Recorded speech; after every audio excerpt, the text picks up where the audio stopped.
Olá, amados, amadas do Senhor, que a bênção de Deus esteja com você em mais uma semana. E agora vamos para o estudo da palavra do Senhor. Hoje vamos falar sobre o caminho para a vida eterna. Sabia que tem um caminho para a vida eterna? Sim. E este caminho é o mais seguro que você pode buscar. Hoje o estudo é o estudo 8, onde já estudamos as evidências, né, da existência de Deus, as boas novas, nações da profecia, a segunda vinda de Cristo, os sinais da vinda de Cristo, o milênio, o céu, né? Estudos maravilhosos e agora o caminho para a vida eterna. Então, antes de começar, antes de abrirmos a palavra do Senhor, vamos orar. Santo eterno Deus e Pai, a Ti, Senhor, toda a honra e toda a glória. Ao estudarmos a Tua palavra neste momento, rogo o Teu Espírito Santo na minha vida, na vida de cada um dos Teus filhos que ouve, que busca sinceramente conhecer da Tua palavra, conhecer o caminho para a vida eterna. Em nome de Cristo Jesus, nosso Senhor, ajude e abençoe a todos quanto, Pai, sinceramente, tem buscado te servir, tem buscado conhecer qual a vontade do Senhor para a sua vida. Em nome de Jesus, dar-nos discernimento e compreensão da Tua palavra nesta hora e todas as vezes, Pai, que buscarmos ela como lâmpada para os nossos pés e luz para o nosso caminho. Em nome de Jesus, eu te peço que abençoe a todos os que têm chegado neste canal, têm se inscrevido e têm buscado sinceramente a Tua palavra, a verdade, como realmente o Senhor tem nos ensinado. Que o Senhor conceda clareza e principalmente, Pai, amor, sinceridade, para que cada vez mais amamos ao Senhor e façamos a Tua vontade em nome de Jesus. Amém. Então, meus amados, a palavra de Deus traz esta abordagem maravilhosa sobre o caminho para a vida eterna. Porque neste mundo em que eu e você vivemos, tem vários caminhos. Tem caminhos, né? Mas nem todos os caminhos levam para a vida eterna. Apenas um caminho. Deus, Ele nos ama, Ele ama você. Então, Ele não importa com quem você é ou o que você tenha feito. Ele não se preocupa com isso. Ele ama cada pessoa neste mundo como ela é. Seu amor se estende a todos os homens, mesmo os assassinos. Sabia? Adúlteros, mentirosos e até mesmo aos ateus que não creem, não querem saber dele. Esse amor foi demonstrado pelo fato de Jesus Cristo, de que Jesus Cristo esteve disposto a vir a este mundo e passar pela agonia do Calvário para redimir a humanidade perdida. A salvação, amados, é oferecido aqui a cada pessoa que neste mundo vier a existir. Essa salvação é oferecida a cada pessoa, mas nem todos a receberão. Que tristeza, não é? Cristo Jesus, ele passou pela agonia do Calvário, dando a salvação a todos, mas infelizmente nem todos receberão. Porque Deus não quer? Não. Infelizmente é porque a própria pessoa rejeita. As pessoas perguntam: como posso ser bom diante de Deus? E como posso permanecer correto diante dele? O caminho para a vida eterna, amados, é muito fácil. Sabe por que é fácil? É fácil de ser compreendido, mas poucos sabem como ir a Cristo e experimentar alegria, paz mental e esperança quanto ao futuro. Sabe por quê? Porque Satanás tem colocado todos os tipos de empecilho, todos outros caminhos ou outras pessoas no lugar, como colocou Maria, como colocou outros santos, outras divindades. As pessoas buscam caminhos totalmente errôneos que a palavra do Senhor condena. Então, o caminho para a vida eterna é muito fácil de ser compreendido e todos que deveriam saber, mas não sabem. Poucos sabem como ir a Cristo. Muitos acham, como já me falaram, que não temos como ir diretamente a Cristo. É muita ousadia, temos que procurar um santo para interceder. Isso é mentira de Satanás. Cristo, você pode experimentar em Cristo, experimentar alegria, paz mental, esperança para o futuro. Um presente escudo mostra a resposta bíblica para uma vida cristã e vitoriosa. Então, como podemos entender e como chegarmos diante de Deus? Romanos 3:23 diz: pois todos pecaram e carecem da glória de Deus. Romanos 3:10 diz: como está escrito, não há justo nenhum sequer. Então, como podemos fazer? Esses versos aqui, amados, revelam nossa condição desesperada. Nós somos pecadores, ninguém pode reivindicar ser justo diante de Deus, entende? Por seus próprios méritos, jamais. Mas o inimigo nos leva a acharmos que somos justos, não precisamos de Deus. É o favor imerecido.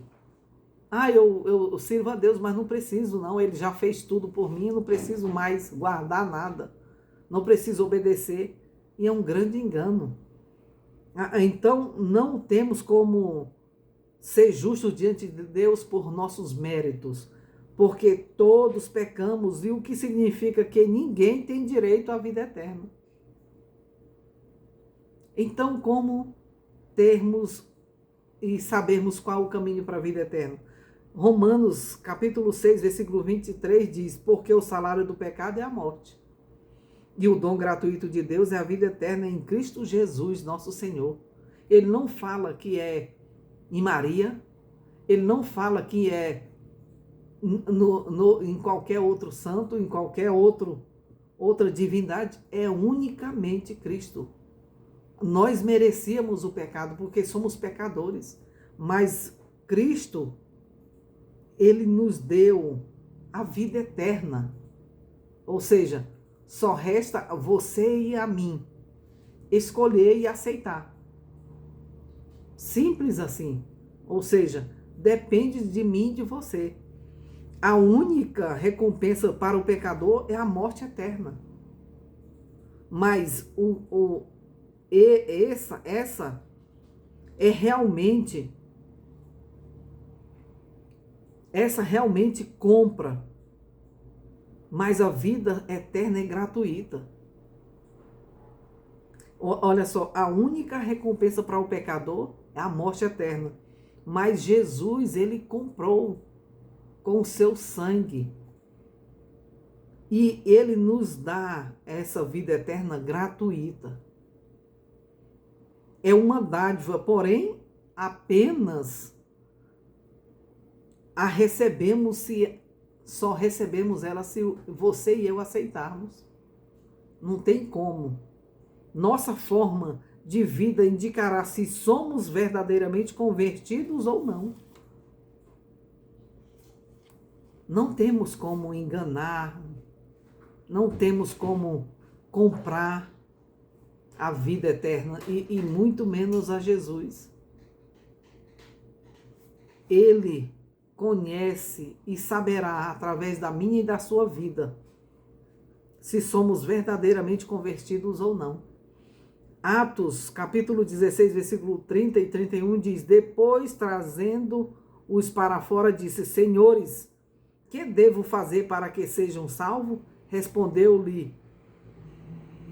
Respondeu-lhe: crer no Senhor Jesus e serás salvo tu e a tua casa.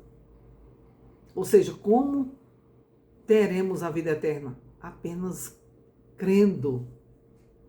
Crê e serás salvo tu e a tua casa. A pergunta feita aqui por muitos que estão buscando a vida eterna é: o que devo fazer para ser salvo? Nada. Você não deve fazer nada. A resposta aqui clara de Paulo é: crer no Senhor Jesus. Isso significa apenas crer que ele existe, mas crer nele a tal ponto de fazer, amados, o que ele diz. Isso é o que aqui está falando. Não eu creio e saio e faço o que eu bem quiser. Não. Aqui é crer que ele existe e que estejamos prontos a fazer o que ele quiser. Estejamos prontos a renunciar o que ele nos pedir. Até os demônios creem e tremem, mas a crença do cristão fará mais do que isso. O cristão nascido novamente terá fé em Jesus e viverá vida de obediência a ele. Simples assim. Não tem como eu dizer que creio, mas não obedeço. Satanás faz isso.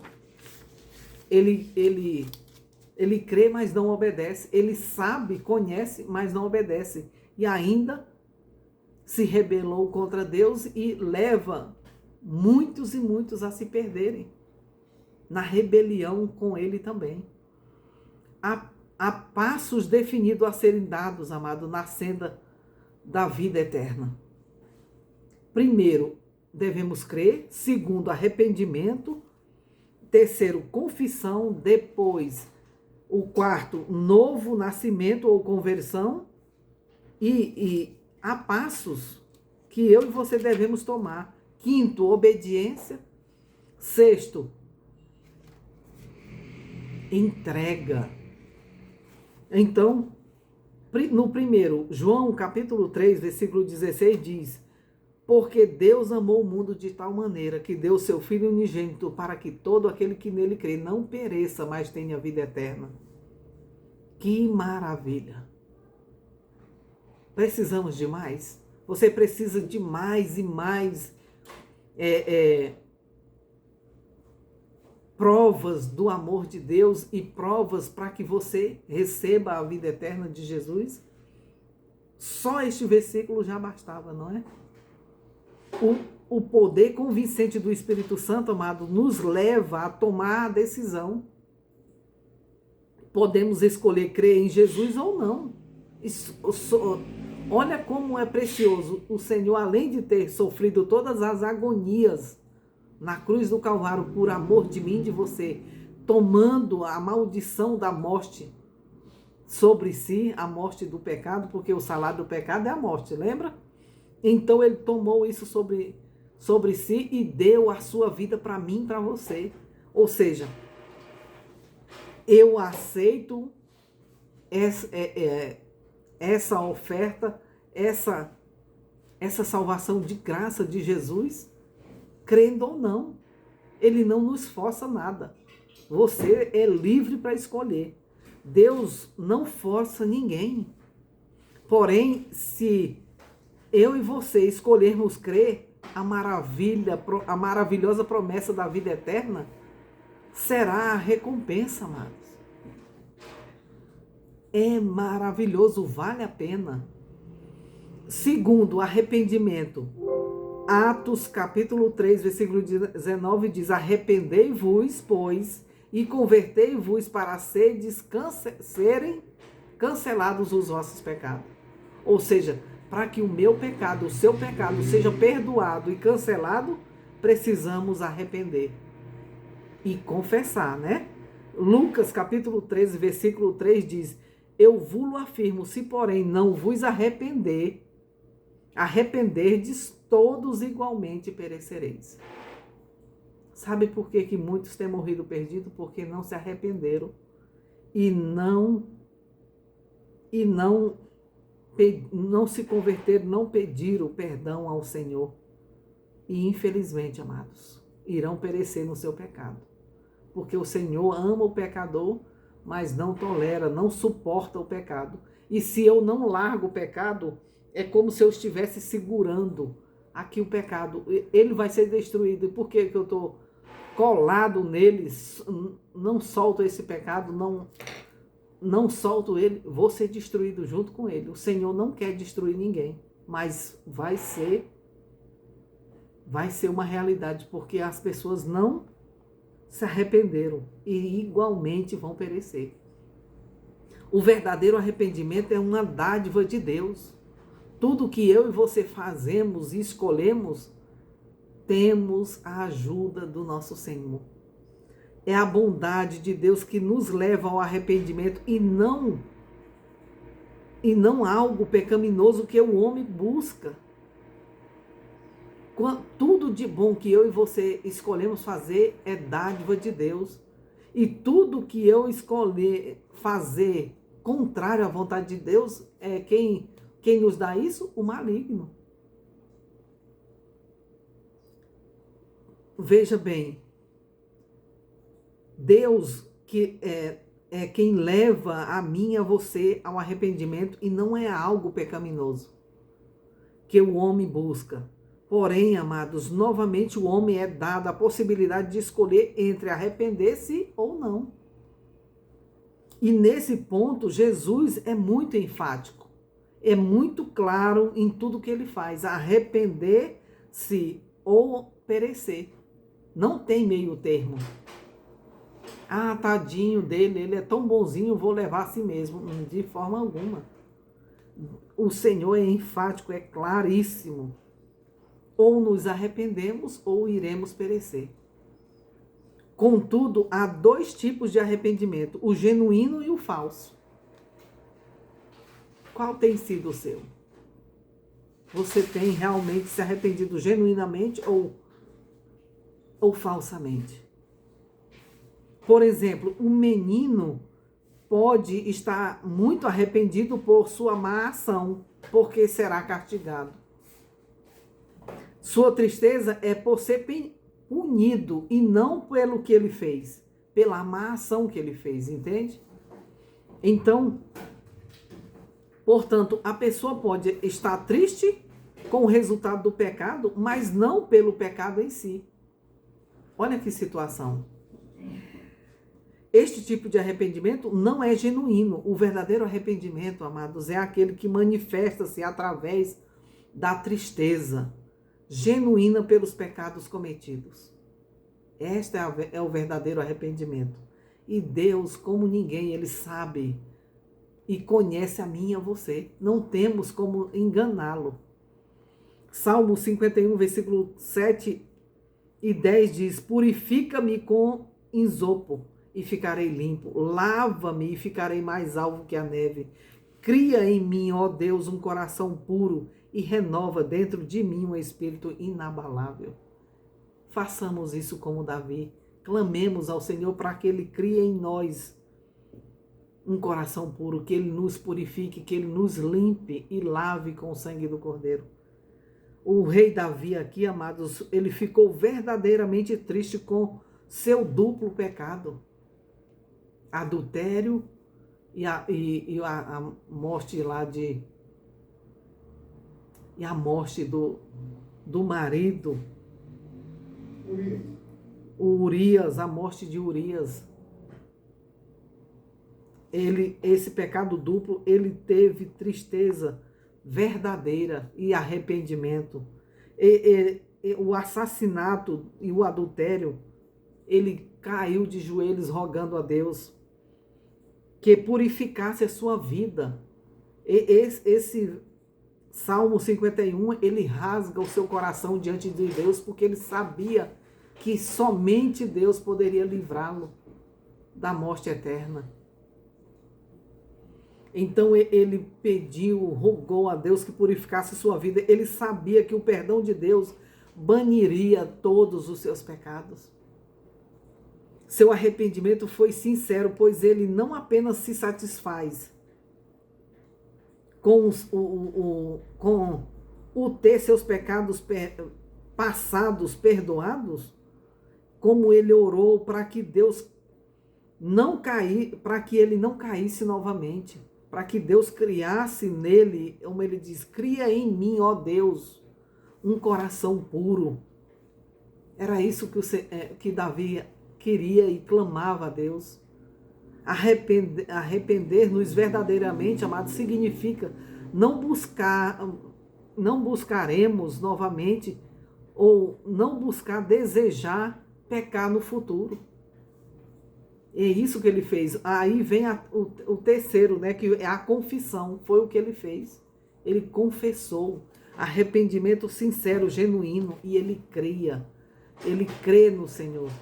Provérbios 28:13 diz: o que encobre as suas transgressões jamais prosperará. Mas o que as confessa e deixa alcançará misericórdia. Por isso que Davi alcançou misericórdia. O próximo passo importante é confessar os pecados a Deus e em oração, não a sacerdote, não ao padre, a ninguém. E olha que a nenhum ministro, mas unicamente a Deus em particular. Eu e você devemos confessar diante de Deus. Sejamos específicos. Não generalize, mas confesse o pecado de que fato você cometeu, de como você cometeu e esqueça-o. Porque você encontrou perdão em Deus, em um Deus misericordioso. Entende? Então, nossa parte, amados, é isso. É a gente confessar exatamente diante do Senhor que fizemos e nos arrepender e esquecer, porque Deus nos perdoou.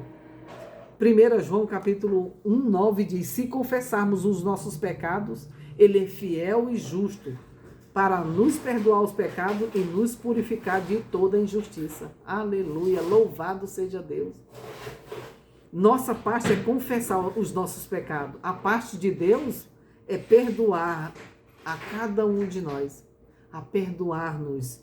Muitos, amados, sentem que a vida é por demais pecaminosa para Deus perdoá-los. Mas aqui está a promessa de Deus que todos que cumprem as condições desses versos aqui que já li, que cumprem essas condições, a promessa é de purificar todas as nossas injustiças.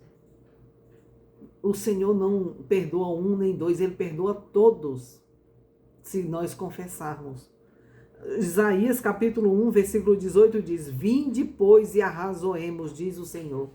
Ou seja, vinde e conversemos, converse com Deus.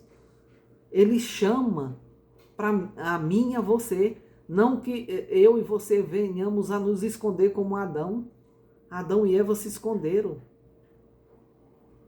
Essa é a natureza do pecado. A gente peca e a tendência nossa é nos esconder, achando que Deus não vê. Mas Ele chama para que eu e você vá até Ele. E vinde, diz o Senhor, ainda que os vossos pecados sejam como a escarlata, eles se tornarão brancos como a neve. Ainda que sejam vermelhos como o carmesim, se tornarão como a lã. Olha que bênção, que maravilha. Aí vem o quarto, o novo nascimento ou conversão. João capítulo 3, versículo 3 e versículo 5 a 7. A isto respondeu Jesus: em verdade te digo que se alguém não nascer de novo, não pode ver o reino de Deus. Em verdade te digo, quem não nascer da água e do Espírito não pode entrar no reino de Deus. Porque o que é nascido da carne é carne, e o que é nascido do Espírito é Espírito.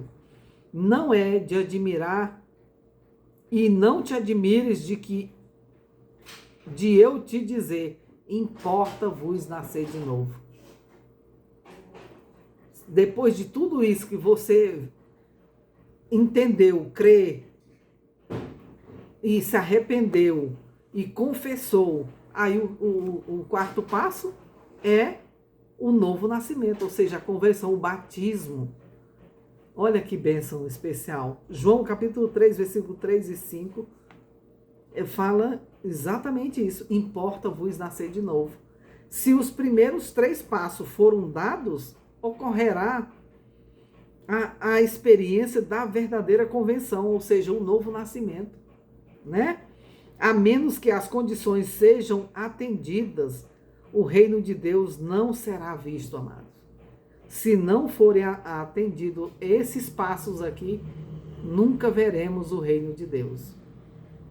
Então, por mais que eu diga, não, eu aceitei tudo isso e me batizei, mas só que eu fiz isso sem realmente ter arrependimento, confissão e crendo.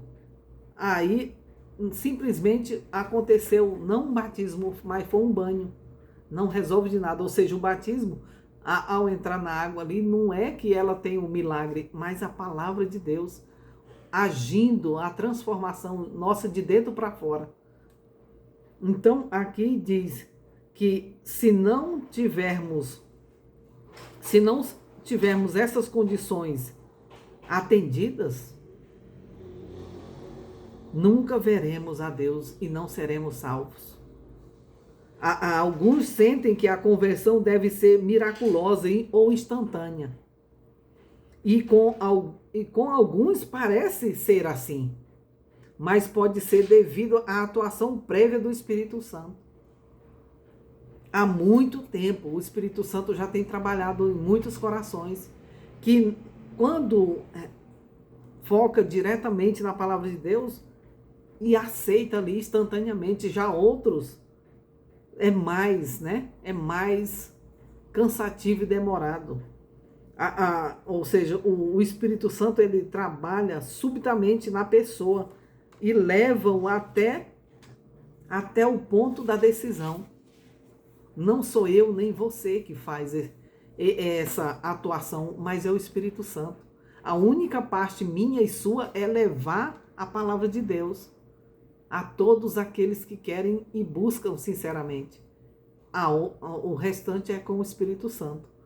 Outros têm uma conversão do tipo progressiva e não podem definir o momento exato em que ela ocorreu, mas essa experiência é tão genuína quanto a daquele que foi subitamente. Olha que privilégio. Como ela ocorre não é tão importante quanto a que tenha de fato ocorrido. O que importa é ocorrer essa conversão e o que deve ocorrer diante da minha e da sua decisão. 2 Coríntios 5:17 diz: e assim, se alguém está em Cristo, nova criatura é. As coisas antigas passaram, eis que se fizeram novas. Ou seja, aquilo que eu e você vivemos fica para trás. Agora a nossa caminhada com Cristo é um passo a passo, ou seja, é um novo começo, é um novo recomeço que vamos construindo com Jesus, dia após dia, vencendo o eu, morrendo para o eu cada dia. Ou seja, fizemos tudo isso, chegamos aqui, nos batizamos, acabou? Não, agora é que vai continuar, porque agora o inimigo vai intensificar ainda mais os seus ataques, os seus ardis para que a gente desista. Se eu e você não mantivermos comunhão diária, estudo diário da palavra de Deus e oração, não durará muito tempo. Entende? Então, aqui, a evidência da verdadeira conversão é a transformação da vida. Do que eu fazia antes e o que eu passarei a fazer agora, mediante a luz e a força do Espírito Santo, o poder do Espírito Santo agindo na minha e na sua vida. Aquilo que era amado, agora é odiado, entende? O que era odiado, agora é amado. Olha que maravilha. A pessoa é uma nova criatura, nasceu novamente. Seu primeiro nascimento foi carnal e agora o novo é espiritual. Olha que bênção, que privilégio. Isso não significa que a pessoa não sofrerá tentações ou que nunca mais pecará. A palavra de Deus nunca nos fala isso em nenhuma parte na Bíblia Sagrada. Se alguém me disser que você aceitou hoje e não vai sofrer mais ou que não vai mais pecar, é mentira. Isso é obra do maligno, trazendo engano para você. Então não caia nessa mentira. O poder do maligno irá se empenhar para resgatar a propriedade que ele perdeu. Ele vai lutar de todas as formas para pegar de volta. E sempre haverá conflito entre a minha natureza pecaminosa e a espiritual. Enquanto eu e você vivermos. Então, por isso que eu e você não podemos dormir, não podemos descansar. Mas todos os dias devemos reafirmar esse compromisso com Deus. Mas enquanto eu e você olharmos para Jesus, amados, em busca de força para que eu e você não venhamos a fracassar, seu prazer como nova criatura será fazer a vontade de Deus? Oh, meus amados, jamais você estará sozinha. Jamais você ficará sem força, porque o Senhor te concederá sempre. E o quinto, obediência. Hebreus 8:10 diz: porque esta é a aliança que firmarei com a casa de Israel. Depois daqueles dias, diz o Senhor, na sua mente imprimirei as minhas leis, também no seu coração as inscreverei. Eu serei o seu Deus e eles serão o meu povo. Oh, glória, aleluia. Louvado seja Deus, não é maravilhoso? Vale a pena, amados, obedecer ao Senhor de todo o coração. Você não vai se arrepender. Você não vai ter nunca dizer por que eu fiz isso. Mas você vai dizer: louvado, bendito seja o nome do Senhor, porque eu aceitei, porque vale a pena, viu? Então, se a pessoa estiver verdadeiramente convertida, isso se manifestará mediante a sua obediência à vontade de Deus. É aqui, amados, onde muitos falham. É onde muitos têm falhado. Estão preparados para prestar um culto formal e para serem cristãos professos, mas não a viverem de acordo com o padrão e a justiça de Deus. É aqui que a maioria falha e onde Satanás ganha. Quando aceitamos e queremos viver, prestar culto formal, sermos cristãos professos, mas não vivermos de acordo com os padrões da justiça de Deus. Aí não funciona. Aí não tem como funcionar. Você pode enganar a mim, ao outro, mas não pode enganar a Deus jamais. Pode viver anos e anos assim, mas não passará disso. A promessa do novo pacto com Deus, do novo pacto, é que Deus imprimirá no meu e no seu coração, nas nossas mentes, os seus mandamentos, na mente e no coração de todos os seus seguidores. Aleluia, louvado seja Deus, vale a pena, amados. Permita que o Senhor imprima as suas leis na sua mente e no seu coração. 1 João capítulo 5, versículo 2 e 3 diz: nisto conhecereis que amamos os filhos de Deus, quando amarmos a Deus e praticarmos os seus mandamentos, porque este é o amor de Deus, que guardemos os seus mandamentos. Ora, os seus mandamentos não são penosos.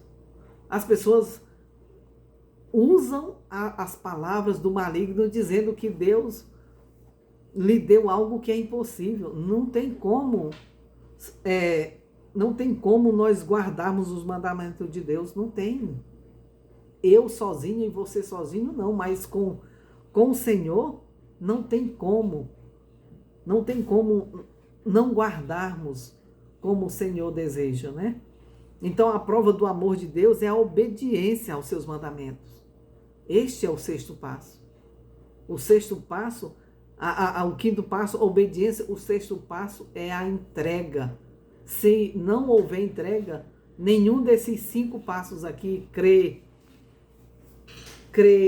se arrepender, confissão e o novo nascimento, não funcionará. Não tem como obedecermos.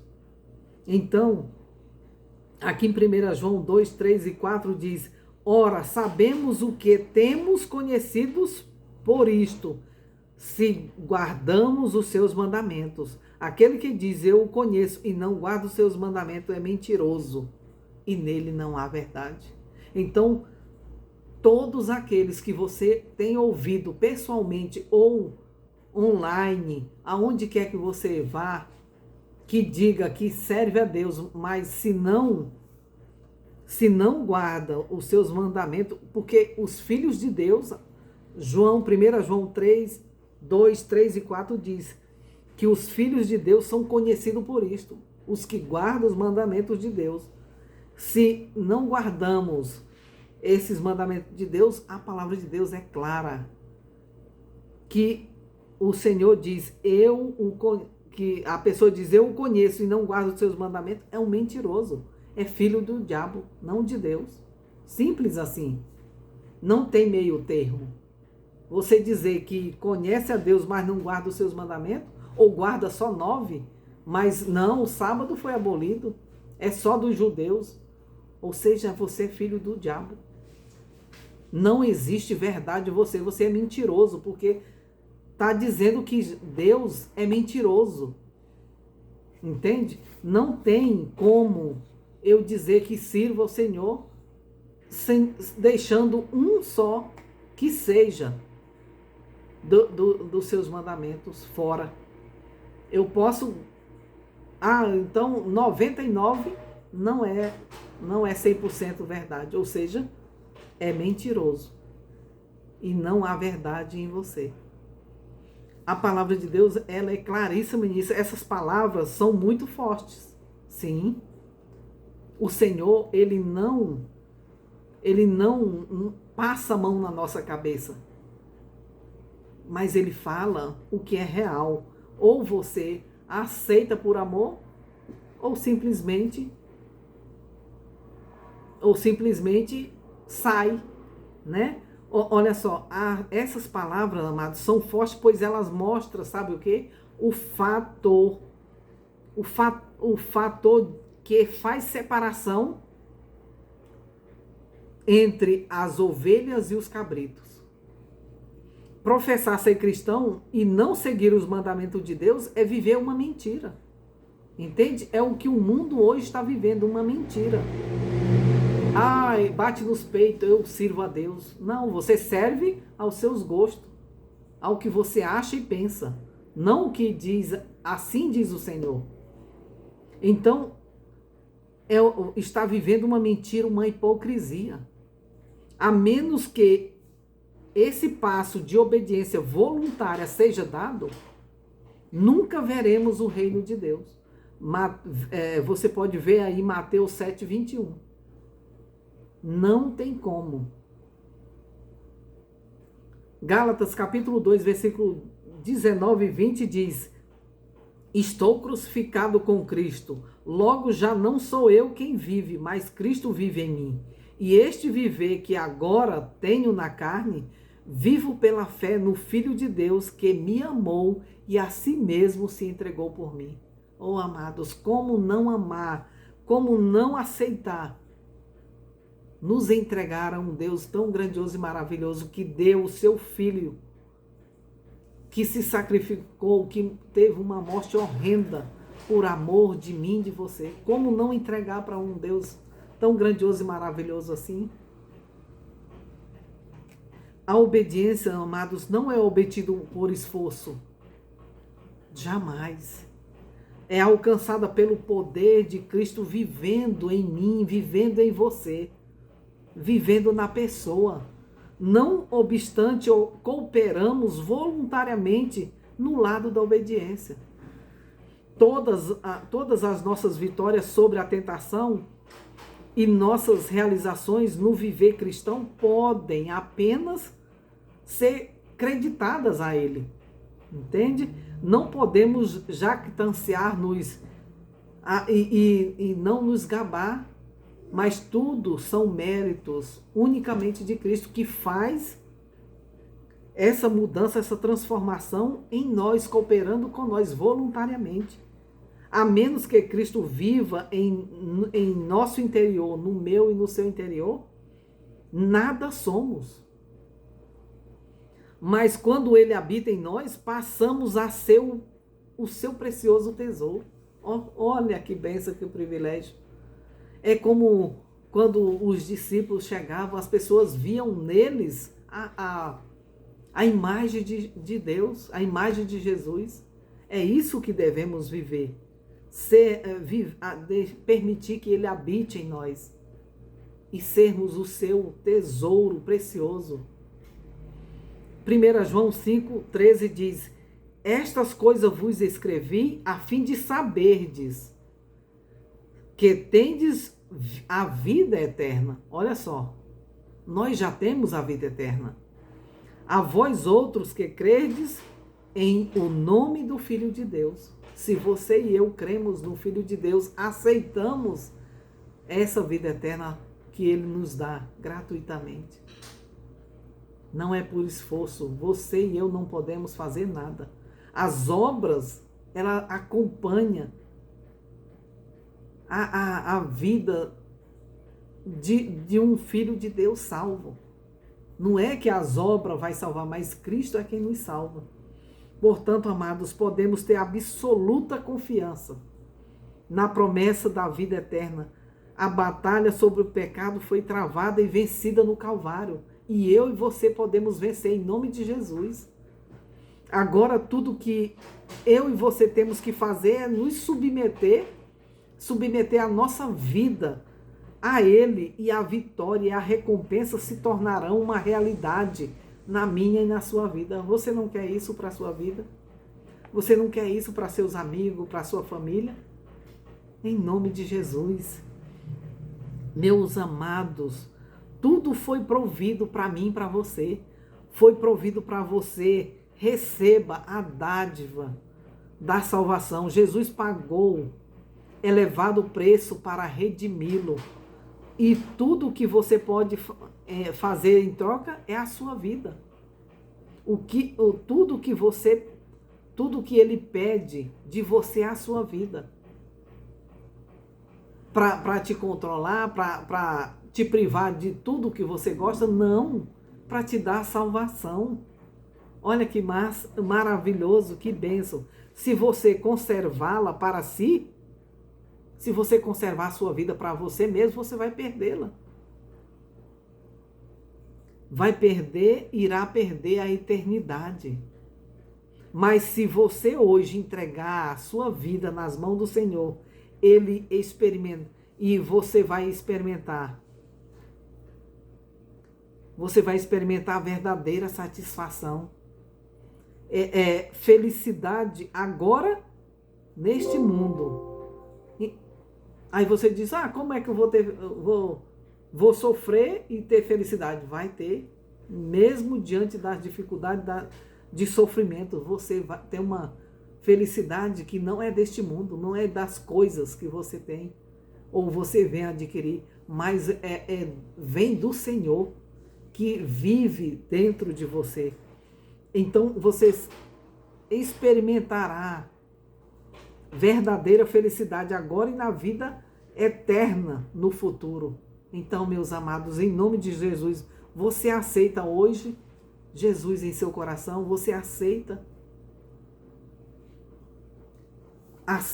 este caminho que só Cristo pode dar? Então, que o Senhor em sua infinita graça e misericórdia, possa abençoar você, abençoar a sua vida. Você procure uma igreja mais próxima de você, procure orientações mais ainda, para que realmente você receba completamente os estudos e possa se batizar entregando inteira e completamente nas mãos do Senhor. Você aceita Jesus Cristo como seu Salvador? Então, é desejo seu pedir para que Ele guie a sua vida a partir de hoje, de agora em diante? Então vamos orar. Santo eterno Deus e Pai, louvado, santo, bendito e glorificado seja o teu santo nome na minha vida e na vida de cada um dos teus filhos que nesta hora, neste momento, aceita o Senhor como o Senhor e Salvador da sua vida. Em nome de Jesus, Pai, abençoe a cada um aqui individualmente que tem aceitado o convite, não meu, mas do Senhor, para ser um discípulo fiel, para ser, Pai, um precioso tesouro em tuas mãos. Em nome de Cristo Jesus, abençoa e ajude, Pai, a cada caminhada, a cada passo dessa decisão, até o dia da sua vinda, em nome de Cristo Jesus, nosso Senhor. Amém. Que Deus te abençoe. Um forte abraço.